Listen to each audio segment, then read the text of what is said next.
J'ai beau croire que le Canadien ne doit pas vendre à la date limite des transactions, ça veut pas dire que c'est le temps d'acheter non plus.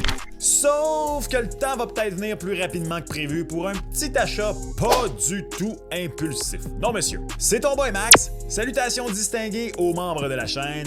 Assieds-toi, prends un verre et enjoy the show.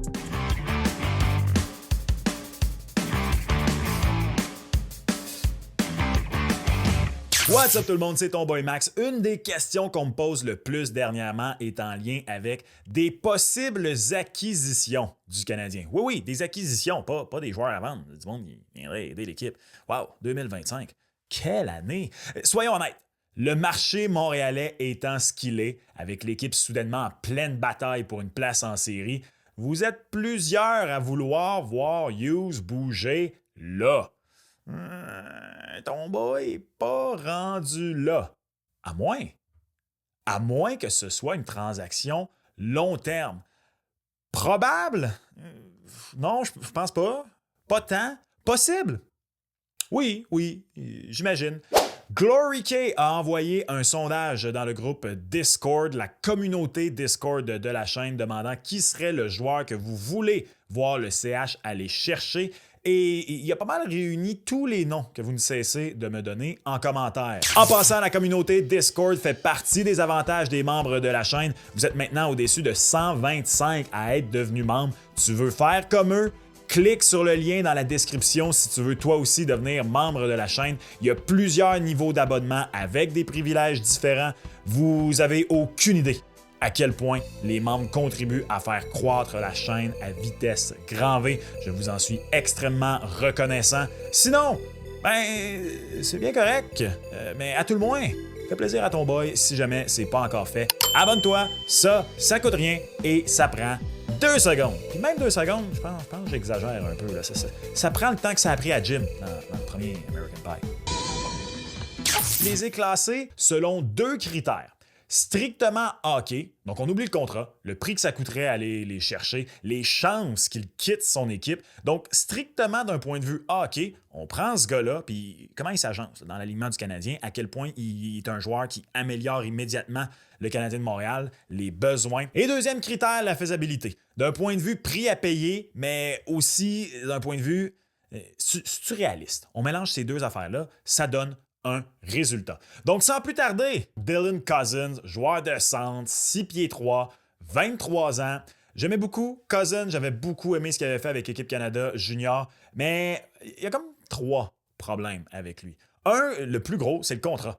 En février 2023, alors qu'il était en train d'avoir ce qu'on pensait à ce moment-là être sa saison d'éclosion, les Sabres lui ont consenti un contrat de 7 ans, 7,1 millions de dollars par saison. Il avait réussi 68 points cette année-là, Dylan Cozens. Et ça m'amène à 2. L'éclosion qu'on pensait que c'était. On se dit, OK, 68 points maintenant, c'est le minimum, puis ça va être mieux, ou bientôt, ça va être mieux. Et non. Il a régressé. En 79 matchs l'an passé, 47 points. Et jusqu'ici, cette année, une récolte là, qui lui donnerait au prorata par 82 matchs une quarantaine de points. À ce prix-là, à cet âge-là, donc je le disais, un contrat de 7 ans, légèrement au-dessus du 7 millions, à 23 ans, il y a des chances que ce qu'on voit de Cozens, c'est ce qu'on va avoir. Veut-on vraiment prendre une chance sur lui? C'est-tu vraiment une amélioration par rapport, exemple, à Kirby Dach? Personnellement, je pense que non. Ce qui m'amène à 3, d'ailleurs. Les Sabres, c'est un rival de division. Est-ce que vraiment on veut transiger avec eux pour ce genre de grosses transactions-là? Non, merci. Désolé. Moi, pas Trevor Zegras. Trevor Zegras, j'en parle en 2 secondes et demie. Dylan Cozens? Non. Trevor Zegras? Bon. Si vous suivez cette chaîne depuis longtemps, vous le savez. Si vous êtes nouveau, je vous l'apprends. J'aime beaucoup Trevor Zegras. Oui, malgré sa maudite face de serpentard et son petit air de fils de riche. Je sais pas, man. Je suis comme une adolescence qui est dans sa phase bad boy, ça a l'air. Pourtant, j'ai toujours préféré Seth Cohen à Ryan Atwood. Bon, je viens de perdre tous les Gen Z avec cette référence. Que vous l'aimiez ou non, je le sais, il est controversé. D'un point de vue purement hockey, j'ai Zegras au 7e rang. D'un point de vue faisabilité, je l'ai au 5e rang. Il aurait peut-être été plus haut dans les deux cas s'il ne s'était pas blessé parce qu'il recommençait à bien jouer avant sa bête blessure. Il avait poursuivi sur sa lancée, peut-être qu'il est un petit peu plus attrayant pour une équipe comme le CH. Peut-être qu'on ose peser sur la gâchette. En ce moment, je pense que ni Montréal ou n'importe quelle autre équipe là, qui voudrait faire son acquisition, ni Anaheim ferait cette transaction-là.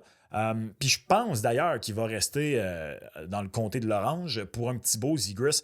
Je le disais, il recommençait à bien aller, mais il n'a pas réellement prouvé que l'an passé, c'est juste une mauvaise saison.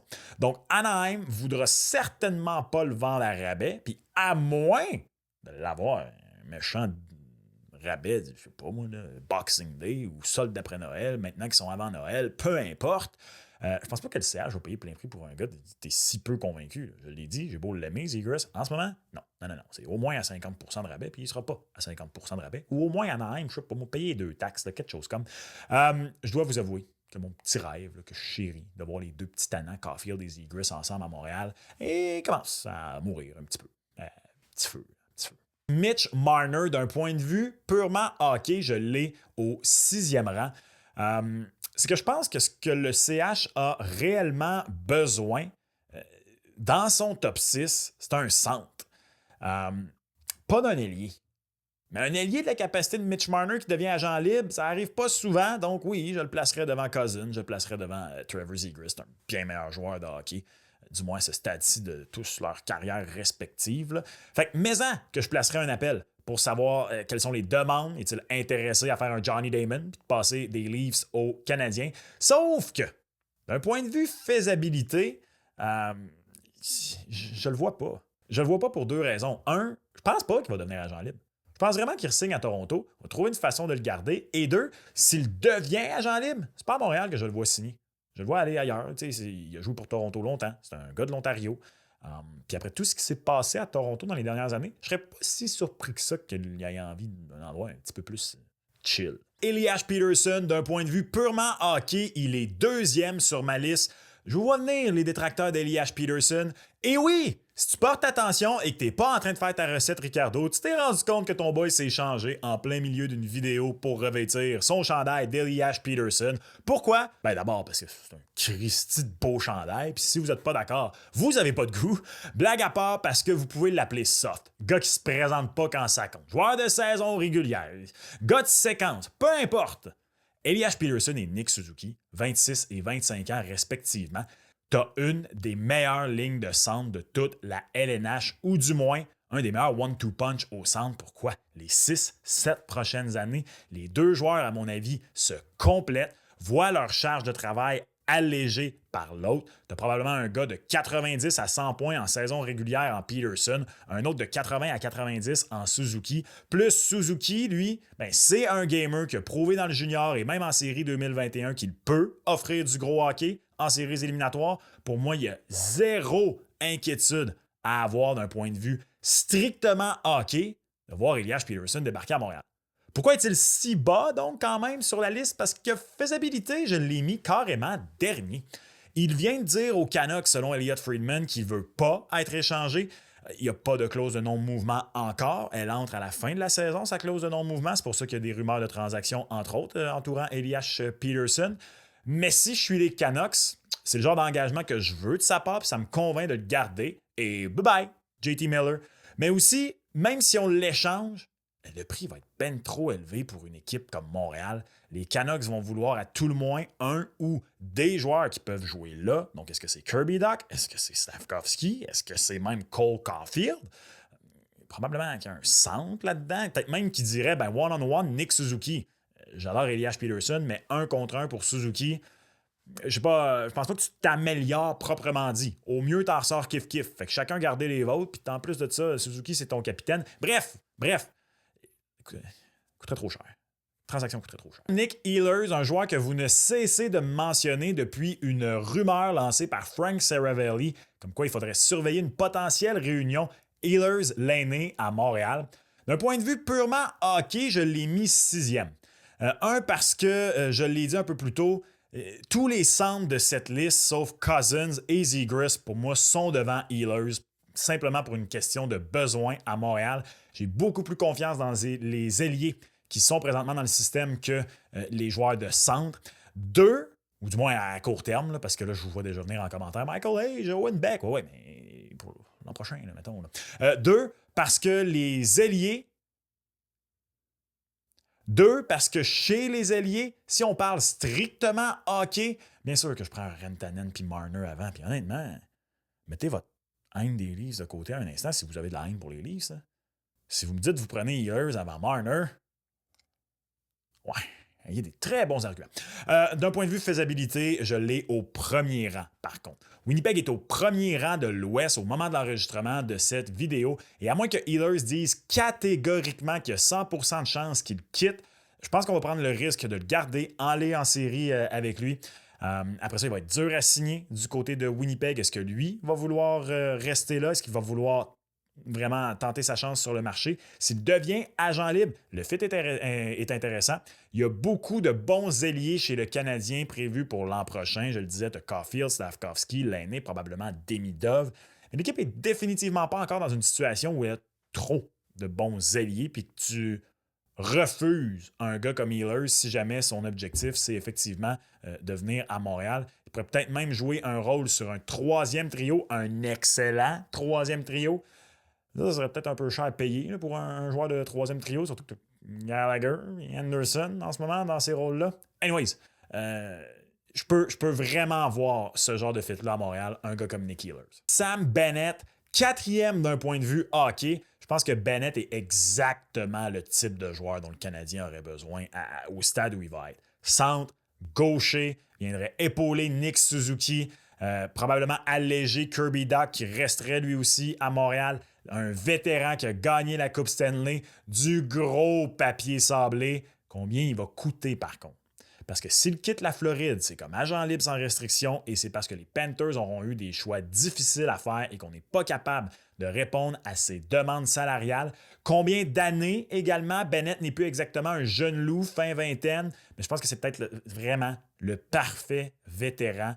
La clé, c'est le bon prix, mais je l'ai quand même 2e dans la catégorie faisabilité parce que, comme je viens de le dire, il serait agent libre. Mon petit doigt me dit que Kent Hughes va faire une petite visite au marché aux puces pour une première fois cet été. Donc, tu n'as pas à payer en transaction pour faire son acquisition. Honnêtement, gros gars, Sam Bennett. S'il y a une chose que la remontée au classement du CH a fait pour moi, c'est rendre le rêve Sidney Crosby à Montréal, on dirait, possible, ou du moins possible de rêver. On sait que son père, c'est un fan du Canadien de Montréal, que lors du dévoilement de la loterie en 2005, il était excité de voir que Montréal était encore là dans le top 5. Et là, Pittsburgh risque de vendre. Est-ce que Crosby va rester? Oui, il a prolongé. Mais moi, je l'ai toujours pensé. D'ailleurs, j'avais fait une vidéo à cet effet lorsqu'il avait signé sa prolongation de contrat et que ça ne garantissait rien. Même que ça peut juste peut-être aider l'équipe qui a toujours connu à mieux le monnayer et rendre service aux Penguins de Pittsburgh. Je pense que c'est terminé pour Pittsburgh dans l'ère actuelle. On ne fera pas les séries cette année. On ne les fera probablement pas l'an prochain, dans 2 ans. Est-ce que Sidney Crosby, le grand Sidney Crosby, veut-il vraiment finir sa carrière en ratant les séries à tour de bras? Si la réponse est ce que je pense, non. Je le sais, vous êtes plusieurs à dire Colorado avec McKinnon ou rien. Moi, je suis prêt à prendre le risque de dire Colorado ou Montréal. Honnêtement, s'il voit Montréal faire les séries cette année, et contrairement à Pittsburgh, voit Montréal comme une équipe qui fera les séries pendant 5 ans, vous êtes Sidney Crosby. Là. Voulez-vous être le gars qui a ramené la coupe à Montréal? Mais, ben oui. OK, c'est de l'énorme rêve, mais d'un point de vue hockey, Sidney Crosby au centre avec Nick Suzuki, c'est le fit numéro 1 de cette liste. Sid pourrait jouer jusqu'à 45 ans là, et probablement faire au moins 70 points tout en étant responsable. Bref, un deuxième centre de qualité dans la Ligue nationale de hockey. Et en ce moment, c'est encore un premier centre sur la majorité des équipes. Anyways, plus grand leader de son époque. Faisabilité, j'ai mis 4e. Puis là, c'est peut-être moi qui est dans le champ. C'est peut-être moi qui, je sais pas, là, pèle des nuages, comme diraient certains, mais je pense vraiment que les déboires de Pittsburgh, conjugués à ce qui se passe en ce moment à Montréal, fait en sorte que soudainement, ce que je pensais vraiment qui n'était pas une possibilité il n'y a pas si longtemps, peut peut-être l'être. Voilà donc ma liste dans l'ordre de cibles potentielles pour le Canadien que vous m'avez envoyé. Qui ajouterais-tu à la liste et pourquoi? Laisse-moi savoir en commentaire et également dans quel ordre aurais-tu classé les joueurs dont il vient d'être question dans cette vidéo. Tu veux savoir pourquoi c'est primordial pour Kent Hughes de ne pas être vendeur à la date limite des transactions? Écoute ceci qui est disponible sur ma chaîne. Et comme toujours, on se reparle dans une prochaine vidéo. Ciao!